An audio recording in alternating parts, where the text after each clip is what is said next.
CNN के संग में हमारे आज के मेहमान हैं नामवर अदाकार असद मलिक।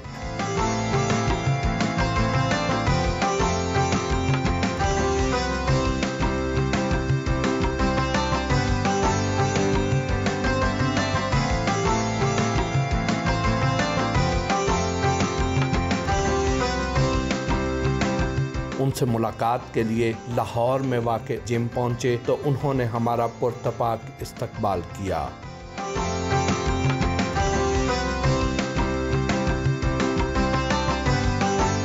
अस्सलाम वालेकुम असद भाई। वालेकुम सलाम। कैसे हैं आप? बिल्कुल ठीक है अल्हम्दुलिल्लाह। आप पहले तो ये बताएं कि सदाबहार जवानी का राज क्या है?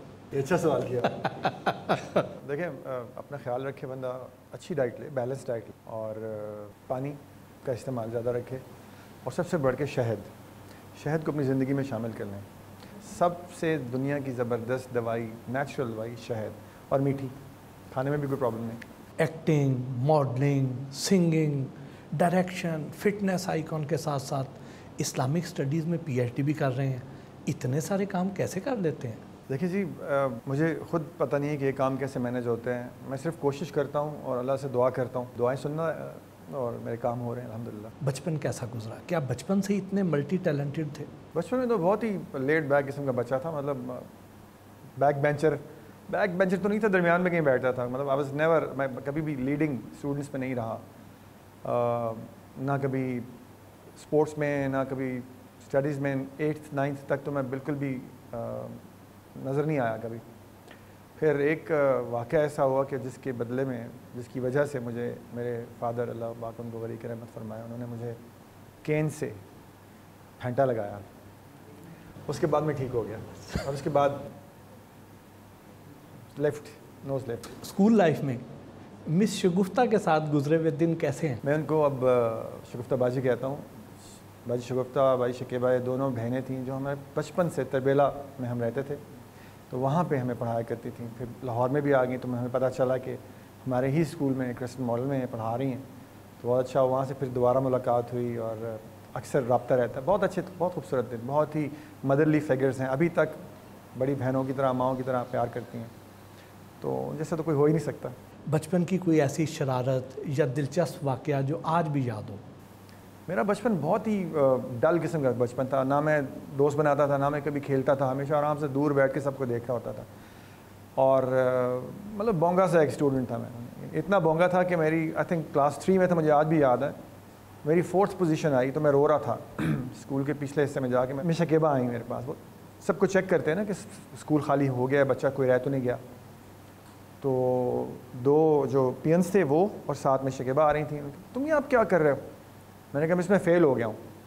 तो उन्होंने बड़ी हमदर्दी से मेरा कार्ड लिया। उन्होंने कहा फेल तो नहीं, तो 4th पोजीशन है, फेल तो नहीं होता। मैंने कहा नहीं, मैं सिर्फ 1st 2nd 3rd वाले पास होते हैं, बाकी सारे फेल होते हैं। तो मैं इतना बोंगा था। अदाकारी की तरफ कैसे आ गए? आबिद अली साहब से मुलाकात हुई और वो एक इंटर प्रोविंशियल एक प्रोजेक्ट कर रहे थे जिसका नाम दश्त था। तो उन्होंने मुझे कहा कि हम चाहते हैं कि आप हमारे साथ काम करें। मैंने कहा जी मुझे तो एक्टिंग शेक्टिंग कोई नहीं आती, कभी ज़िंदगी में नहीं की। मैं वो हम करा लेंगे, देख लेंगे, कोई मसला नहीं है। तो मैंने कहा मैं मशहूर हो जाऊँगा। तो उन्होंने कहा यार उम्मीद तो है। तो मैंने कहा चलें ट्राई करके देखते हैं। So this is how I started out to be an actor. क्या यही ड्रामा वजह शोहरत बना? यकीनन ये मेरा पहला था और आप यकीन करें कि टोटल इसकी 26 एपिसोड्स थी। 17th एपिसोड में मेरी एंट्री थी, पहले 16 में नहीं थी। और उसके भी आखिर के शायद 1.5 मिनट की एंट्री थी। उस 1.5 मिनट की वजह से मैं अगले दिन हर एक मुझे पहचान रहा था। हालांकि उसमें मेरे इतने बड़े मुच्छड़ थे और दाढ़ी भी थी, ऑलमोस्ट ऐसी थी। और क्योंकि मैं शूट मुकम्मल कर चुका था, मैं क्लीन शेव हो गया हुआ था, उसके बावजूद हर कोई, एवरीबडी वाज रिकग्नाइजिंग मी। मेरे लिए बड़ी हैरानी की बात है, 1.5 मिनट की एक एंट्री और दैट्स इट। वैसे भी ड्रामे करते हैं? नहीं, वैसे बिल्कुल भी नहीं, ऑफ कैमरा नहीं, क्योंकि मैं इसके पैसे लेता हूँ। टैलेंट मुफ्त में नहीं। जिस दौर में आपने अदाकारी शुरू की उस वक्त अपनी पहचान बनाना मुश्किल था या आप? उस वक्त आसान था। उस वक्त शोबिज़ में आना मुश्किल था, जो कि अब आसान है। लेकिन जो आ जाता था उसकी पहचान फ़ौरन बन जाती थी, क्योंकि वहाँ पे और कोई चैनल था नहीं। 2 चैनल्स थे, एक STN था और एक PTV था। तो सब लोग देखते ही वही थे। उस पर जो भी चीज़ प्रोमिनेंटली नज़र आ रही होती थी तो उसमें सारे वो बंदे नज़र में आ जाते थे, वो पहचान में आ जाते थे। मारियो और जुस्तजू बच्चों के फेवरेट ड्रामे थे, तो क्या अब बच्चों के लिए कोई प्लान कर रहे हैं कोई चीज़? जी बिल्कुल, प्लान भी किया और बनाया भी चाइल्ड प्रोटेक्शन पर। जो छोटे बच्चों को अगवा कर लेते हैं, फिर उनके साथ मतलब वो जो उनकी बॉडीज़ मिलती हैं इस तरह, इसको लोगों के सामने वो रीज़न्स लाने के लिए मैंने एक फ़िल्म भी बनाई थी, आई एम सॉरी नूर के नाम से, जो कि यूट्यूब पे है। उसमें बताया गया है कि जो बच्चे गायब होते हैं, स्पेशली छोटी बच्चियाँ, वो किन एरियाज़ से गायब होती हैं, उनकी रीज़न्स क्या हैं। तो बच्चों के लिए तो हमेशा, क्योंकि बच्चे ही तो सबसे प्योर चीज़ मतलब मखलूक हैं अल्लाह के, बड़े होकर तो फिर हम जैसे हो जाते हैं। अदाकारी का आगाज़ तो आपने फ़िल्म से किया था, फिर टीवी की तरफ आए। आगाज़ तो फिल्म से किया था, लेकिन वहाँ पर जो काम मैंने किया मुझे वो कभी कोई उसमें कोई सिग्निफिकेंस नज़र नहीं आई, मतलब उसमें कोई ऐसी सब्सटेंस नज़र नहीं आया, तो इसलिए दिल चार्ट हो गया, फिर छोड़ दिया। आजकल आप ड्रामों में बहुत कम नज़र आते हैं, उसकी क्या वजह? आप कोई भी चैनल ऑन कर लें, एक ही दिन में आप 7:30, 8:30, 9:30 तीनों स्लॉट्स में देख लें, आपको सिर्फ शक्लें बदली हुई नज़र आएंगी, नाम बदले हुए नज़र आएंगे, लोकेशंस बदली हुई नज़र आएंगी, इवेंट्स एक ही चल रहे होंगे। मैंने खुद अपनी आँख से एक ही दिन में एक ड्रामे में सास बहू का रिफ्ट देखी। बहू किचन में जाती है तो सास ने वहाँ ऑयल फेंका होता है, वो फिसलती है, उसका मिसकैरेज हो जाता है। फिर दूसरे नेक्स्ट 8:30 बजे वाले में भाभी और नंद की रिफ्ट थी, तो वो नंद उसको सीढ़ियों से धक्का देती है, ऐसे जैसे एक्सीडेंट सा होता है, उसका मिसकैरेज हो जाता है।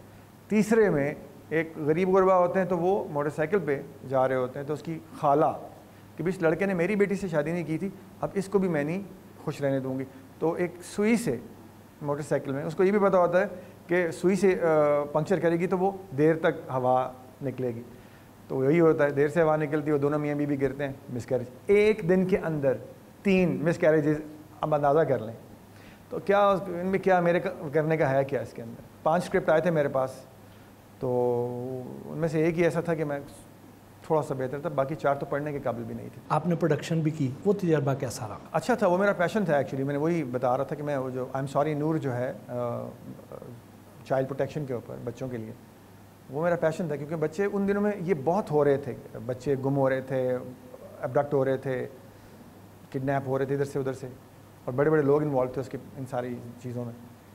तो इसको सामने लाने के लिए, इसको हाईलाइट करने के लिए कुछ ना कुछ करना है, ये मैंने सोचा, तो फिर मैंने वो शॉर्ट फिल्म बनाई। अबाउट सेट पे कभी लड़ाइयाँ भी हुई? नहीं, सेट पे मेरे से कोई लड़ता ही नहीं है। मैं हर एक के साथ बहुत प्यार मोहब्बत के साथ रहता हूँ, नया हो या पुराना। हम काम करने के लिए आए हैं, लड़ने के लिए थोड़ी आए हैं। और अगर कभी कभी किसी का बैड डे भी होता है, तो अगर किसी का बैड डे है तो आप अंडरस्टैंड करेंगे, आप भी बैड डेज भी हुए होते हैं ना, तो आप अंडरस्टैंड करें, उसकी जगह अपने आप को रख के सोचेंगे यार वो क्या है, मैं होता तो कैसा होता, बड़ी आसान हो जाता है। और फिर दूसरे के राइट्स का सोचें, अपनी ड्यूटी का सोचें, तो सब कुछ आसान हो जाएगा। ज़ाती ज़िंदगी में तो आप बहुत खुश मिजाज भी हैं, खुश अखलाक भी हैं और खुश खुराक भी हैं, लेकिन जो आपको किरदार मिलते हैं वो एंग्री यंग मैन वाले मिलते हैं, इसकी क्या वजह? एंग्री मैन कह लें हम।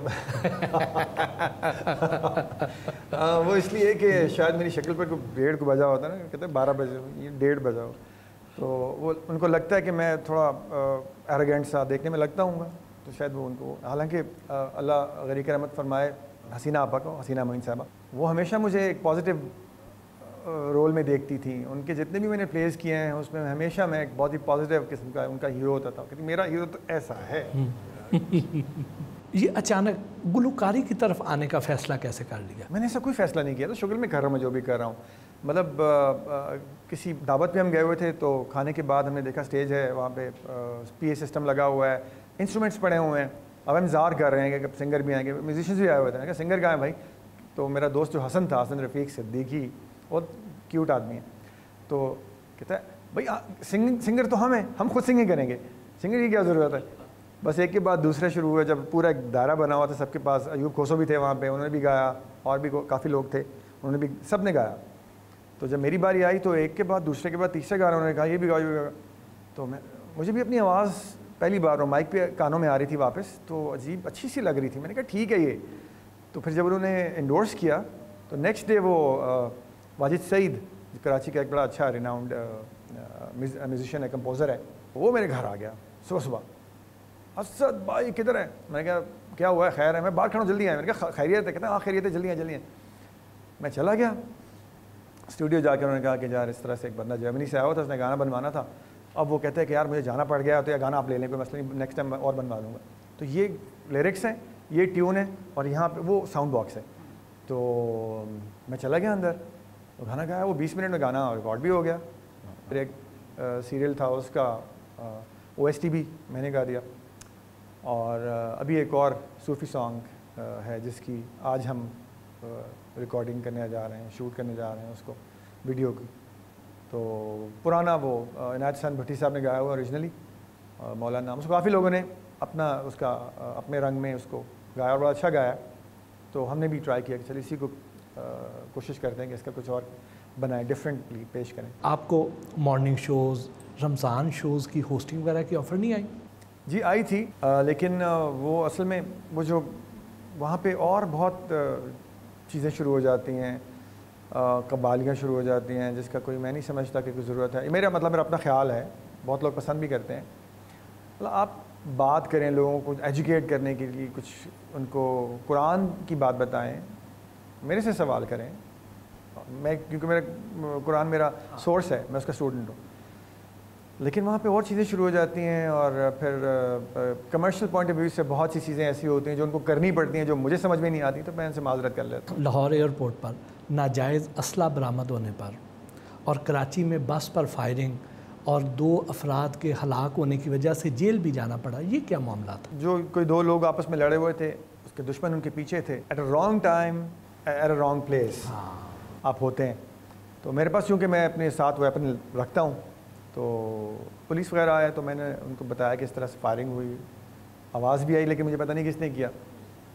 तो जब उन्होंने मेरे पास तक ये देखा वेपन है, तो मैंने कहा ये तो मेरे पास होता है हमेशा। कहते चलें आपको फिर चेक करना पड़ेगा, ये भी चेक करना पड़ेगा। उन्होंने वेपन फ़ौरन अपने पास लिया, पुलिस स्टेशन चले गए। तो जो हालात बने वो ऐसे बने कि आई डोंट नो मैं कैसे उसकी जद में आ गया, बट आई डोंट नो 5 महीने 14 दिन आई सर्व्ड इन प्रिजन। फिर आई वॉज एक्विटेड, मुझे बाइज़्ज़त बरी कर दिया था उन्होंने। मेरा केस तो बल्कि चला गया था एंटी टेररिस्ट कोर्ट में।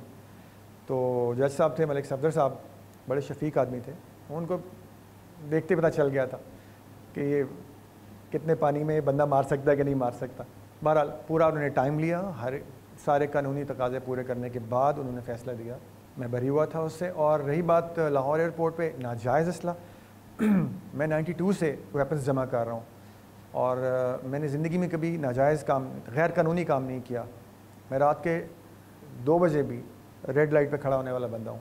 मेरे दोस्त मेरा मजाक भी उड़ाते हैं, तो ये कैसे हो सकता है कि मैं कोई इलीगल वेपन अपने साथ रखूँ, और वो भी एयरपोर्ट जैसी सेंसिटिव जगह पे। मेरा लाइसेंस 6 तारीख को एक्सपायर हो गया था, मुझे पता नहीं चला उसका। ऐसा हो जाता है। 6 दिन के बाद ट्रैवल कर रहा था और उन दिनों में गवर्नमेंट लाइसेंस रिन्यू नहीं कर रही थी।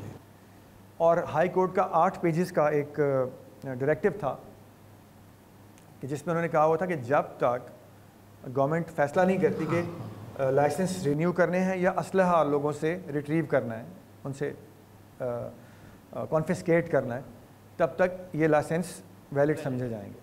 क्योंकि कर ही नहीं रहे, मुझे चाहिए था कराची में। तो मेरा लाइसेंस देख के वो भाई साहब कहते हैं कि ये तो लाइसेंस है नहीं है, तो एक्सपायर है, तो ना होना बराबर है। मैंने कहा वैलिड डॉक्यूमेंट आपको गवर्नमेंट ने मुझे दिया हुआ है, मैंने इसके बदले पैसे दिए हैं, उसकी मैं हर साल की सिग्निफिकेंट फ़ीस देता हूँ। ये कैसे आप कह सकते हैं कि है नहीं? मैं प्रैक्टिसिंग लॉयर था। मैंने कहा थे ना, अब तो नहीं है। तो अब आप मुझे फिर जाके अपनी अपडेट भी करनी होती है बंदे ने इन्फॉर्मेशन। अब वो हाई कोर्ट का 8 पेजेस का जो डायरेक्टिव वो पढ़े, वो क्या कह रहा है, मुझे कानून मत सिखाओ। मैंने से कहा कि मैं आपसे आप करके बात कर रहा हूँ, बिकॉज आप यूनिफॉर्म पहना हुआ आपने, आप मुझे तुम करके बुलाएं, ऐसे नहीं चलेगा। कहते तुम यहाँ पे लॉर्ड लगे हुए हो। तो बस फिर मैं कहा तेरी, फिर मैंने पेज 5 मार दिया। तो उस पर जो है वो काम ख़राब हो गया, ज़ाहिर काम ख़राब ही होना था। तो फिर मेरे पे केस हो गया, वो अगले दिन ख़त्म हो गया क्योंकि वो गलत था। हाँ, लाइसेंस था। हाँ, आपकी फेवरेट फीमेल को स्टार्स जिनके साथ खुशी खुशी काम करते हैं, कोई से 3 नाम बताएं। फीमेल हो, काम करूँ ना करूँ, मैं खुशी खुशी रहता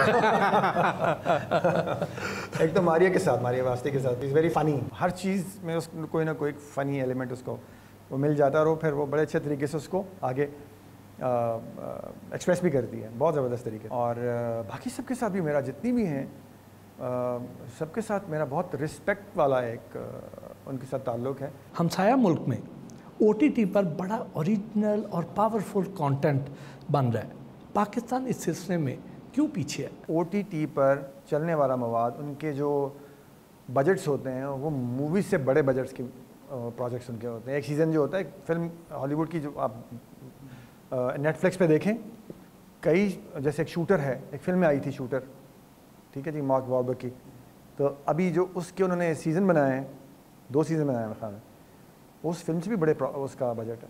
आपको देखते पता चल जाता है। ये ऐसे थोड़ी होता है कि आप थूके में पकौड़े तलें और आपको वहाँ पे OTT पे जगह मिल जाएगी। स्क्रीन पर आपको रोमांटिक किरदार कम कम मिले हैं, क्या ज़ाती ज़िंदगी में भी इसी तरह के खुश्क है? हाँ जी, खुश्क नहीं हुए, बल्कि क्या कहते हैं उसको, पपड़ियाँ जमी हुई हैं। रोमांस से बंदे को मैंने ख्वार होते देखा है, तो मैं ये ख्वारी नहीं चाहता कि मेरी ज़िंदगी में है, मैं सुकून में रह रहा हूँ, ठीक है, दूर दूर से रोमांस।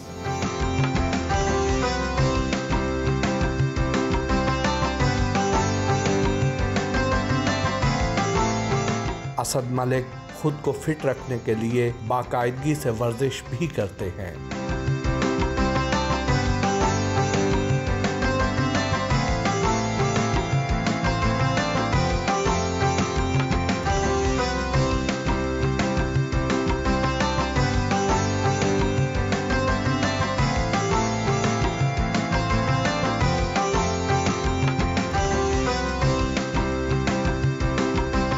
जिम से अपने नए आने वाले सूफी सॉन्ग के रिकॉर्डिंग के लिए रवाना हुए।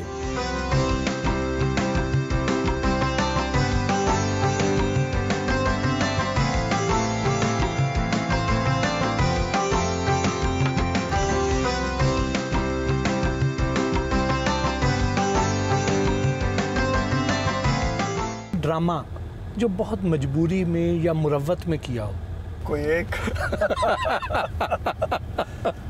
देखने में मैं जैसा भी लगता हूँ, लेकिन मेरे से ज़्यादा लिहाजदार पूरे आपको ट्रेड में नहीं है, मेरी फ्रेटर्निटी में कोई नहीं मिलेगा। कुछ अपने आने वाले प्रोजेक्ट्स के बारे में बताएं। एक प्रोजेक्ट मैं कर रहा हूँ Amazon प्राइम के लिए, और वो मर्डर मिस्ट्री है। एक सीज़न है 7 एपिसोड्स का, उसका नाम है 7 आवर्स। तो वो है कहानी कुछ दोस्तों की जो बड़े लोगों के बेटे हैं, और किसी की बर्थडे करने के लिए आए हैं अपने दोस्त की।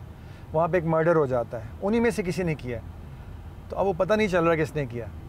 तो बड़ा अच्छा उसने लिखा हुआ है, तो वो अंडर प्रोडक्शन है अभी, इस्लामाबाद में बन रहा है, इस्लामाबाद और खैरा गली में। तो वो आई एम श्योर आपको अच्छा लगेगा। चार्मिंग और हैंडसम हीरो होने के बावजूद खुद को स्कैंडल से कैसे दूर रखा? कहते ना, एक ना 100 सुख। नहीं जी, बड़ी मेहरबानी है आपकी। दूसरा, अपने अंदर की भी एक आवाज़ होती है ना, एक काम को करें तो कोई लेजिटिमेट तरीका होना चाहिए। तो जो तरीका लेजिटिमेट चाहिए, तो फिर काम भी लेजिटिमेट होना चाहिए। इलेजिटिमेट काम क्या बंदा करे, मतलब थोड़े से चस्के के चक्कर में बंदा रातों की नींद ख़राब करे। आप जैसे डैशिंग हीरो को तो बहुत सी क्रेज़ी फैंस भी मिलती होंगी, कुछ 2-4 वाक़यात ही सुना दें। क्रेज़ी फैंस बहुत मिलती हैं। हाँ, एक बार ऐसा हुआ था, कोई घर में आ गया था, एक लड़की घर ही आ गई थी, और उसने इतना तंग किया, इतना तंग किया, 1.5 घंटा मैं सोया हुआ था। तो लड़के ने आके कहा कि जी वो कोई 1.5 घंटे से बाहर खड़ी हुई हैं और वो कह रही मैंने मिल के ही जाना है। तो हमने आपको तो उठाया नहीं, पहले हमने बताया कि घर पे है ही नहीं, लेकिन फिर उन्होंने कहा गाड़ी खड़ी हुई है, ये बाइक भी खड़ी हुई है, वो घर में ही है, ऐसा वैसा। तो बाहर उनको बुलाएं या मुझे उनके पास लेके जाएं। तो वो कहते हैं हम तो नहीं ला सकते थे उनको अंदर, लेकिन इसलिए आपको बता दिया अब क्या करना है। खैर मैं आया, मैंने कहा समझा के बात करते हैं। तकरीबन कोई आधा घंटा लगा मुझे समझाने में, यहाँ तक कि मैं अपनी पूरी ऊंची आवाज़ से मैंने चीख कर कहा, मैंने कहा चली जाओ यहाँ से, मतलब दफ़ा हो जाओ। यहाँ तक मुझे कहना पड़ा, मतलब कुछ लोगों का दिमाग काम ही नहीं करता। बस वो एक वाहिद ऐसी बात हुई है जो मुझे ख़ुद भी उस पर अफसोस है कि किसी के साथ मुझे, वो भी एक लड़की से ऐसे बात करनी। मैं लड़कियों के साथ, फीमेल्स के साथ कभी भी सख्त बात नहीं कर सकता। अगर मुझे कोई बुरा भला भी कह दे, मैं simply I just turn around and walk, मैं चला जाता हूँ वहाँ से। तो कहाँ मुझे इतना चीख कर ऊंचा बोलना पड़ा किसी के साथ। कोई ऐसी फ़ैन मिली हो जिसने कहा हो कि अगर मुझे असद ना मिले तो मैं खुदकुशी कर लूँगी? बहुत सारी थी, लेकिन पता नहीं अफसोस या खुशी है कि उन्होंने किसी ने नहीं किया। किसी ने भी खुदकुशी नहीं की, थैंक गॉड। और कोई ऐसी हो जिसके लिए असद ने कहा हो कि मैं इसके बगैर नहीं रह सकता, अगर ये मुझे ना मिली तो मैं कभी शादी भी नहीं करूँगा? ऐसा हुआ था बड़े डिसेंट तरीके से, हमने रिश्ता भेजा, वो नहीं हो सकी बात, ठीक है, बात ख़त्म हो गई और बस यही हुआ। और तो ऐसा कोई क्रेजी सीन नहीं बना, उसका भी अफसोस है। लेकिन उसको आपने इतना दिल पर क्यों लगा लिया कि उसके बाद आपने शादी का ख्याल ही दिल से निकाल? उनके लिए ऐसा नहीं है कि मैं उनकी वजह से शादी नहीं की, ऐसा कुछ नहीं है। बस मैंने सोचा कि छोड़ो यार, अब क्या करनी शादी, छोड़ो, ऐसे ही ठीक है। और ऐसा भी नहीं है कि शेख रशीद साहब की तरह वो भैंस घर में पालने की, जब दूध बाज़ार से, मैं इस तरह की चीज़ों पे बिलीव नहीं करता। हल्के काम मेरे से नहीं होते।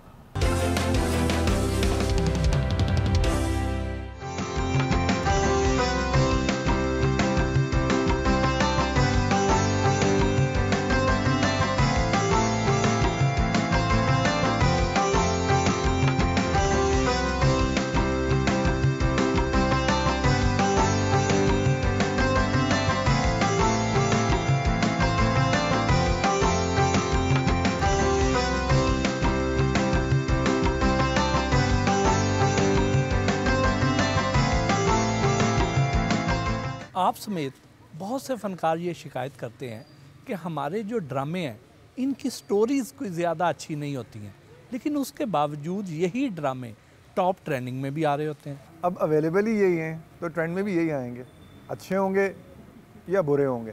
इनमें से जो वो अंधों में काने राजा वाली बात होगी ना, अंधों में काना राजा, तो जो इनमें से अच्छा होगा वो ऊपर आ जाएगा, जो इतना अच्छा नहीं होगा, जो कि बहुत ही बुरा होगा, वो नीचे रह जाएगा, यही होगा। कोई ऐसा ड्रामा जिसमें काम करके पछताए हों? कोई एक? अब किस किस का नाम लो, बस दोस्त नंगे हो जाएंगे। दोस्त की इज्जत अजीज है।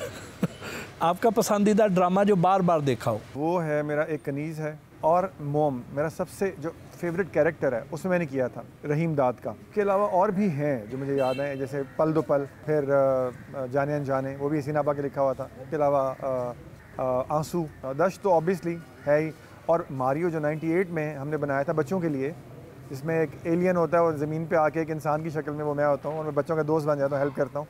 उस वक्त के बच्चे मुझे मारियो अंकल कहते थे, मुझे सब भाई कहते हैं। I like that. एक कनीज़ को ही बार बार क्यों देखते रहे?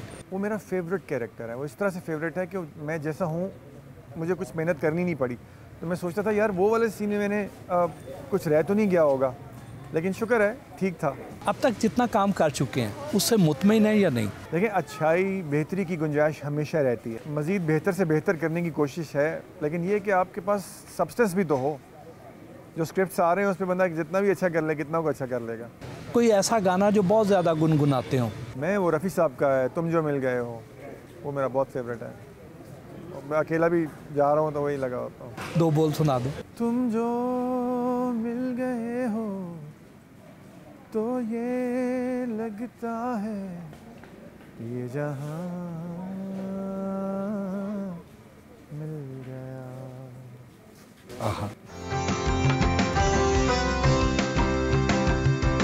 गाने के प्रोड्यूसर आसिफ नज़ीर के साथ भी गुफ्तगू हुई।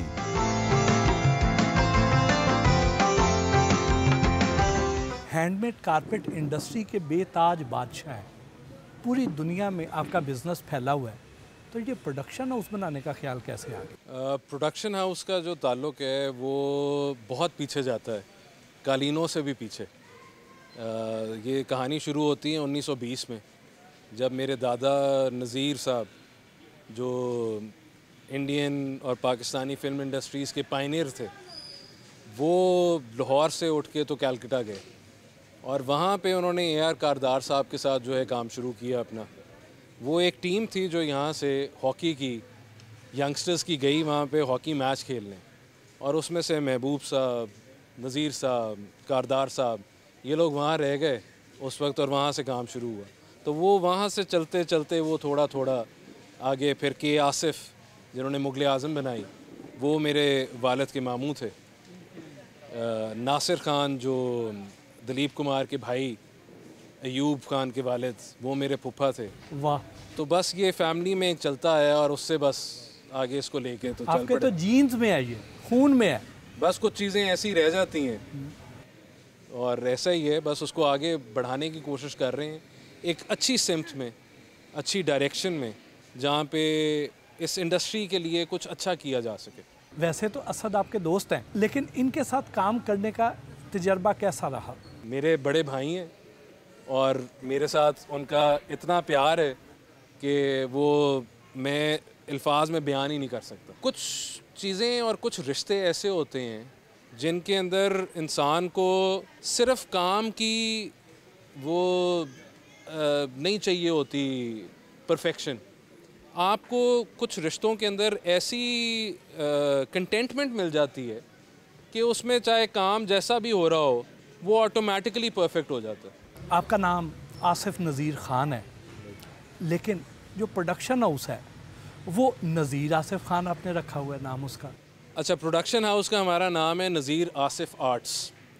तो नज़ीर साहब का नाम मेरे दादा नज़ीर साहब, उनका नाम, और आसिफ जो है मेरा नाम के आसिफ के नाम पे रखा गया। तो इसलिए मेरा नाम जो है उन दोनों का कॉम्बिनेशन है, आसिफ नज़ीर, और वो उनके नाम पे प्रोडक्शन हाउस है नज़ीर आसिफ आर्ट। असद भाई, आसिफ साहब से मुलाकात कैसे हो गई? वो होता है ना, आपकी किस्मत अच्छी हो तो आपको रास्ता चलते चलते वो लाल मिल जाता है, हीरा मिल जाता है। बस ऐसा ही हुआ। हसनैन जो हमारे इस प्रोजेक्ट का डायरेक्टर है, वेरी रिफाइंड, वेरी लर्नेड, उसका फ़ोन मुझे आया है कि यार हम एक प्रोजेक्ट करना चाहते हैं, उसमें हम सूफ़ी सॉन्ग कर रहे हैं। और वो सूफ़ी सॉन्ग उसने मुझे बताया कि वो है जो इनायत हुसैन भट्टी साहब ने पहले कई साल पहले वो गा चुके हैं और उसको कई लोगों ने ट्राई भी किया है। तो अब हम देखना चाहते हैं कि आप इसको कैसा करते हैं। अब ये चैलेंज भी था और फिर मुझे शौक़ भी हुआ, मैंने और मेरा पसंदीदा भी था, बचपन में सुनता था। फिर जब मैं गया एक ऑफ़िस में तो एक वहाँ पे एक लड़का बैठा हुआ, उससे बड़ी अच्छी गुफ्तगू हुई। तो मैं छोटी छोटी चीज़ें नोट करता हूँ। तो जब वो आया तो उसने मेरे लिए मेरी गाड़ी का दरवाज़ा खोला। मैंने कहा यार बस, वो उसके बाद बात ख़त्म हो गई थी। फिर हम भाई बन गए क्योंकि मैं वज़नदार लोगों को पसंद करता हूँ। एंड माशाल्लाह आसिफ और इनके जो वालिद साहब हैं, उनको कुकी मेरे साहब, तो वो भी बड़े वज़नदार आदमी हैं। तो ये it runs in the family actually. Dilip Kumar साहब से आपकी फैमिली का बड़ा करीबी ताल्लुक़ रहा, उनकी कुछ यादें तो शेयर करें। अच्छा, यूसुफ अंकल, मैं यूसुफ अंकल कहता हूँ तो मेरे वालिद और सारे बड़े जो हैं यूसुफ भाईजान के नाम से। तो उनकी के आसिफ साहब से बेहद बेइंतहा किस्म की दोस्ती थी। और जो किस्से कहे जाते हैं, कई बातें कहने वाली नहीं होती, लेकिन अब क्योंकि उसको टाइम इतना गुजर चुका है, तो जो ग्वालियर टैंक में बॉम्बे में के आसिफ साहब का घर था, वहाँ पे वो और मधुबाला आपस में मिलते होते थे। और इसी के दौरान जो है आसिफ मामू की थोड़ी सी प्यार मोहब्बत शुरू हो गया यूसुफ अंकल की दिलीप कुमार की छोटी बहन अख्तर आंटी के साथ। अब वो उस वक्त ए लेवल्स अपने हायर सीनियर के एवरेज में पढ़ रही थी। वहाँ से उनको ये बड़ा दिलचस्प किस्सा है कि वो वहाँ से उन्होंने अपना एग्ज़ाम दे के फ़ाइनल निकली बाहर, और आसिफ मामू ऑलरेडी लंदन पहुँच चुके हुए थे। 3 दिन बाद बॉम्बे में अखबार में दिलीप कुमार ने पढ़ा कि आसिफ और अख्तर दिलीप कुमार की बहन की शादी हो चुकी है लंदन में। वो किसी को पता ही नहीं था कि वो हो चुका है। उसके बाद वो जब वापस आए तो उन्होंने आके बहुत उनसे लड़ाई की और बहुत वो मज़ेदार किस्म के किस्से और कहानियाँ हैं कि वो किस किस्म की चीज़ें होती रहीं। मैं बचपन में उनके साथ, वो बहुत प्यार करने वाले थे जब तक उनको अपनी यादाश्त पूरी थी और अपनी सेहत याबी के अंदर थे, और बहुत प्यार करते थे सबसे, फैमिली वालों से। सारी फैमिली को असल में खड़े करने वाले ही वो थे, वो और नासिर अंकल, इन दोनों ने फैमिली को खड़ा किया। और आगे लेके आए। तो बड़े बड़े बहुत इंटरेस्टिंग किस्से हैं। नज़ीर साहब का और आसिफ मामू का एक बड़ा मज़ेदार किस्सा है। वो एक इंडिया में उस ज़माने में फ़िल्म्स में और वैसे क्लासिकल डांसर थी सितारा देवी, आपने नाम सुना होगा। बिल्कुल। तो सितारा देवी की नज़ीर साहब से बॉम्बे में उन्होंने उनसे शादी कर ली, मेरे दादा से। अब के आसिफ जो हैं वो उनके बहनोई थे, तो उन्होंने कहा ये अब मैं कैसे होने दे सकता हूँ कि मेरी बहन का जो घर है वो ख़राब हो जाए। उन्होंने जाके कुछ अरसे बाद, नज़ीर साहब लाहौर आए हुए थे, उन्होंने कुछ 2-3 महीनों में उनसे बहुत ज़्यादा उनसियत हो गई और वो उनकी तलाक करा के तो ख़ुद उनसे शादी कर ली। मुग़ल आज़म जब रिलीज़ हुई दोबारा से, प्रीमियर उसका 2004 में हुआ कलर्ड वर्जन का, तो मैं बॉम्बे में ही था वहाँ पे प्रीमियर के ऊपर। तो सितारा आंटी आई वहाँ पे, तो मेरे वालिद मेरे साथ खड़े हुए थे और दूसरी तरफ मेरे के आसिफ के छोटे बेटे शौकत आसिफ मेरे चाचा वो खड़े हुए थे। तो उन्होंने दोनों को यूं अपने लेके जफ्फी डाल के कहा ये दोनों मेरे बेटे हैं। बिल्कुल ठीक बात। तो उस ज़माने की और बातें थीं और काफ़ी मज़ेदार किस्म के लोग थे। अब वो लोग वापस अगर आ जाएं तो क्या ही बात। लोग आपको टीवी पर देखना चाहते हैं, अपने आने वाले प्रोजेक्ट्स के बारे में तो बताएं। एक प्रोजेक्ट जो अभी हमने ख़त्म किया है वो एक इंटरनेशनल प्रोडक्ट है, एक एप्लीकेशन है जिसके लिए हमने हेल्थ बेस्ड एप्लीकेशन है, हमने उसको डेवलप करना है, उसकी शूट की है, जिसमें सारी एक्सरसाइज की रूटीन्स, उसमें एक्सरसाइज का तरीका और अपनी डाइट और सारी चीज़ें जो भी हेल्थ से रिलेटेड हैं और वर्कआउट से रिलेटेड है, जिम से रिलेटेड है और हर तरह की एक्सरसाइज उसके बारे में। और एक प्रोजेक्ट जो है वो अमेज़ॉन प्राइम पे आने वाला है 7 आवर्स के नाम से। इसके अलावा अभी एक प्रोजेक्ट जिसको करने के लिए मैं इस्लामाबाद जा रहा हूँ वापस, और इंशाल्लाह उसके बारे में भी आपको मैं कोई ना कोई फ़ीडबैक दूंगा। आई एम सॉरी नूर एक हसास इशू पर बनी हुई फिल्म थी, ये बनाने का ख्याल कैसे आया? मुझे असल में आई एम सॉरी नूर करने के लिए एज ए प्रोटैगनिस्ट कहा गया था, लेकिन जब मैंने उसका स्क्रिप्ट पढ़ा तो मैंने कहा कि ये तो मैं ख़ुद करना चाहूँगा, क्योंकि वो बच्चों से रिलेटेड है। बच्चे मुझे मुझे इस दुनिया में सबसे प्यारी जो इंसानों में लगते हैं वो बच्चे ही हैं, बिल्कुल प्योर होते हैं। तो उसके स्क्रिप्ट में जो लिखा हुआ था उसमें थोड़ी सी चेंजेस के साथ उसको मैंने फिर रिक्वेस्ट करके मैंने कहा इसको मैं ही प्रोड्यूस करूँगा और इसको अच्छे लेवल पे करेंगे, क्योंकि उसको आम कैमरास के ऊपर हमने नहीं किया, हमने उसको बेहतर इक्विपमेंट एरी एलेक्सा पे किया है ताकि अगर वो सिनेमा में भी चलाई जा सके तो, और उसको कहीं पर भी मतलब शो किया जा सके। पहले वो अमेज़ॉन पे थी और अब यूट्यूब के ऊपर भी मौजूद है। I am sorry.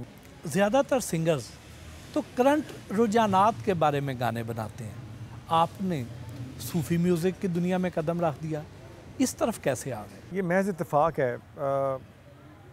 हर काम करने के लिए अल्लाह का नाम लेना पहले ज़रूरी है, अल्लाह के नाम से। तो मैंने हमद से इससे पहले एक हमद की, और जिसके सेट पे आप बैठे हुए हैं इस वक्त लोकेशन पे, ये जो है जिसकी थोड़ी सी डिटेल मैं बता चुका हूँ, ये भी हमद ही है। तो मैं समझता हूँ कि एक स्टार्टअप के लिए ये बेहतर है। लन जी, अब थोड़े हल्के फुल्के सवाल हो जाए। आपके फैंस ये जानना चाहते हैं कि आपने अब तक शादी क्यों नहीं की? बस फैंस को इसका जवाब शादी की सूरत में बहुत जल्दी मिलने वाला है। तो आपने अभी तक कभी भी नहीं की शादी? नहीं, मैं थोड़ा सा डरता हूँ शादी के नाम से, पता नहीं क्यों, एक खौफ सा बैठ गया है। और वैसे भी अकेले रहने की इतनी आदत पड़ गई है कि अब मुझे लगता है कि मैं एक घर में किसी दूसरे को शायद बर्दाश्त ना करूँ, चाहे वो मेरी बीवी क्यों ना हो। लेकिन ज़ाहिर है ऐसा तो नहीं हो सकता, इंसानों के लिए बने, ये तो महज मजाक की बात थी। तो जैसे कि मैंने कहा कि बहुत जल्दी ये ख़बर सुनेंगे। ये मेरा जवाब होगा इस सवाल का। अदाकारी से पहली कमाई कितनी हासिल हुई थी और वो किसको दी थी? 15,000 वो मैंने अपने फादर को दी थी, तो वो बड़े खुश हुए थे। बैक इन 91 15,000 काफ़ी पैसे थे। और मुझे तो पैसे चाहिए भी नहीं थे, वो तो ऐसे मिठाई के तौर पर उन्होंने मुझे दे दी। मैंने कहा अब ये मुझे मिले हैं, ये आप ले लें। आपके हाथ पे रखता हूँ ला के वाले साहब, क्या चल ठीक है यार, उन्हें वापस मुझे दे देंगे जब मौज से। अच्छा क्या बर्दाश्त कर सकते हैं, गुस्सा या भूख? गुस्सा, गुस्सा बर्दाश्त है, भूख बर्दाश्त नहीं। कंजूस हैं या शाह खर्च? बिल्कुल भी कंजूस नहीं हूँ मैं, बहुत शाह खर्च था, लेकिन अब मैंने मतलब ये सोचा है कि मैं अब थोड़ा हाथ को रोक कर, क्योंकि बहुत शाह खर्ची भी नहीं होनी चाहिए, इसराफ भी ना हो, और बिल्कुल ही आप सीने से हाथ बांध लें, कुछ खर्च ही ना करें, वो तो बहुत अल्लाह को नापसंद है। तो इसलिए मैं दरमियान में कोशिश करता हूँ, दरमियान में रहूँ। किन चीज़ों पर दिल खोल कर खर्च करते हैं? जिम के इक्विपमेंट पे और मोटरसाइकिल्स पे, वेपन्स पे, गन्स पे मेरा शौक़ है पुराना सबसे पहला, तो मैं उन्हीं पे खर्च करता हूँ बस, और मेरा कोई शौक़ नहीं। या खाने पीने पे दोस्तों के साथ, 4-5 दोस्त हों, सब खा रहे हो, फिर मज़ा आता है मुझे। शोबिज़ की सबसे अच्छी और सबसे बुरी बात क्या है? शोबिज़ की सबसे अच्छी बात यह है कि लोग आपको पहचानते हैं और आपकी रिस्पेक्ट करते हैं, और मेरे ख़्याल में सबसे बुरी बात भी यही है कि आपको पहचानते हैं और आप कोई भी मतलब आपको एज नहीं मिलता, कोई आप बच नहीं सकते, कोई पुठा काम करेंगे आप पकड़े जाएंगे। ज़िंदगी में अगर कुछ वापस लेने का चांस बने तो क्या वापस लेना चाहेंगे? मैं अपने वालिद साहब को वापस लेना चाहूँगा। गुस्से में मुंह से सबसे पहले कौन सा लफ्ज़ निकलता है? 4 लेटर वर्ड है, वो मैं यहाँ बोल नहीं सकता। आपका राजदान कौन है? वैसे मेरे इतने कोई राज होते नहीं हैं, खुली किताब हो, लेकिन जो राज रखने वाली बात है वो कोई मैं किसी से नहीं करता, किसी से भी नहीं। सियासत में कितनी दिलचस्पी लेते हैं? सियासत में इतनी दिलचस्पी है कि मुझे पता हो कि करंटली हो क्या रहा है माशरे में। सियासत में इतना है कि मुझे पता हो कि आजकल हो क्या रहा है, कौन कैसा जा रहा है, पाकिस्तान के लिए कौन अच्छा है, कौन बुरा है, क्योंकि मैं तो एक पाकिस्तानी हूँ, सीधी सी बात है। मैं किसी पार्टी को सपोर्ट नहीं करता, जो पार्टी पाकिस्तान के लिए अच्छी है, मेरी वो पार्टी, मैं उसको सपोर्टर हूँ। सोशल मीडिया पर कितने एक्टिव हैं? सोशल मीडिया पे मैं एक्टिव था, लेकिन पता नहीं कुछ ऐसा हुआ कि मेरा इंस्टाग्राम अकाउंट और मेरा फेसबुक अकाउंट दोनों आपस में लिंक हुए हुए थे, तो एक पर कोई वायलेशन हुई, आई डोंट नो क्या वायलेशन थी, उसका कोई रिकॉर्ड भी नहीं है ना मुझे, बहरहाल तो मेरे दोनों अकाउंट डिसेबल हो गए, वो तो ख़त्म हो गया, मेरा कोई इरादा नहीं दोबारा बनाने का। अलबत्ता ट्विटर पे मैं काफ़ी एक्टिव हूँ, क्योंकि ट्विटर में आप स्पेसेस आपको मिलती हैं, आप लाइव चैट कर सकते हैं लोगों से, तबादला ख्याल डायरेक्ट हो जाता है।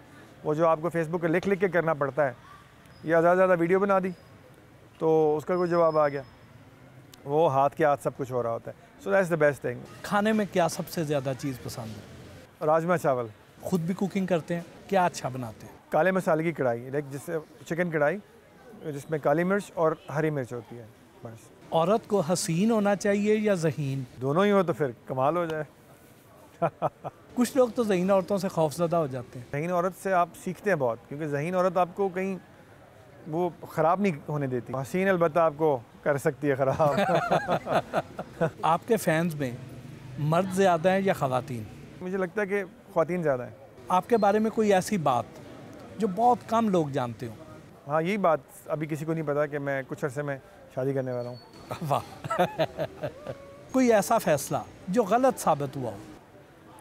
आपकी ज़िंदगी जो है ना, इबारत है ऐसे फ़ैसलों से। बहुत कम फ़ैसले ऐसे होते हैं जो आपके लिए फेवरेबल होते हैं या अच्छे रिज़ल्ट लाते हैं, तो ज़्यादातर फ़ैसले ऐसे होते हैं जो आप, क्योंकि फ्यूचर तो कोई नहीं जानता, तो वो गलत साबित होते हैं, तो इसीलिए उन पर सब्र करने का कहा गया कि सब्र करें। मैं सब्र करके बैठा हूँ। ब्रांड कॉन्शियस है? बिल्कुल भी नहीं। एक नसीहत जो गिरा से बांध रखी हो? कि जो चीज़ आपकी नहीं है वो आप कभी भी ना लें, चाहे आपको कोई भी ना देख रहा हो। दूसरी ये कि अपने हक़ के बजाय अपने फ़र्ज़ की तरफ ज़्यादा ध्यान करें। अगर हर आदमी ऐसा करने लगे तो ये मुआशरा बिल्कुल चेंज हो जाए, क्योंकि आप हर कोई अपने हक़ का सोचता है, फ़र्ज़ का पता ही किसी को नहीं है, अदा करना तो दूर की बात है। मौजूदा हुकूमत से मुतमईन हैं? बिल्कुल भी नहीं। कौन है? अगर खुदा न खास्ता शोहरत को ज़वाल आ जाए तो क्या करेंगे? मुझे कोई फ़र्क नहीं पड़ता। 3 साल से मैं काम भी नहीं कर रहा। ये शोहरत देखो ना, अल्लाह ताला खुद कुरान में कह रहा है, वो तो इज़्ज़ु मन तशा व तुज़िल्लु मन तशा बियदिकल खैर, तेरे ही अच्छे हाथ, खैर वाले हाथ में है सब कुछ। तो सब, और फिर इज़्ज़त अल्लाह की है सारी की सारी, जितनी उसमें से वो चाहता है मुझे देना, मेहरबानी उसकी। जब वो नहीं चाहेगा तो हम कहेंगे ओके बॉस, मर्ज़ी है आपकी, हम क्या कर सकते हैं। हमारा एक सेगमेंट है रैपिड फायर। इन सियासतदानों को कोई मशवरा दें। इमरान खान, खान साहब के लिए मैं ये कहूँगा कि अपनी एस्पिरेशंस को आउट ना किया करें। आप क्या करना चाहते हैं, क्या नहीं करना चाहते हैं, अपने तक रखा करें। और पब्लिक में आकर किसी को कुछ भी ना कहें, सिर्फ ये बताएं कि आप क्या अच्छा कर रहे हैं, कर चुके हैं और करने वाले हैं। बिलावल भुट्टो, उर्दू सीख ला, अल्लाह दा वास्ता तेनू। मरियम नवाज। असर तो कोई नहीं होना अगर उन्होंने सुन भी लिया, लेकिन मर्द बनना छोड़ दें। औरत औरत ही अच्छी लगती है। औरत मर्द बन जाए तो फिर वो इस वक्त मर्द के बिहेवियर में आ चुकी हुई हैं, उनके लिए ठीक नहीं है। आसिफ अली जरदारी। जरदारी साहब के लिए अब मैं क्या कहूँ, वो तो बेचारे उनकी तबीयत इतनी ख़राब है, वो शायद इसको कंसिडर ही ना करें, बस अपने इलाज पे तवज्जो दें और सेहतमंद हो। नवाज शरीफ। पाकिस्तान आएँ, मुकाबला करें, हालात का मुकाबला करें, जो केसेस उनके ऊपर बने हुए हैं उनको फेस करें आके। मौलाना फजलुर रहमान। उनको कुछ भी कहना फजूल है। ये जो शख्सियात जिनका मैं नाम लेता हूँ, जैसे ही आपके ज़हन में आते हैं तो इनके बारे में क्या तासुर उभरता है, क्या ज़हन में आता है आपके? मारिया वास्ती। फेस्टिविटी।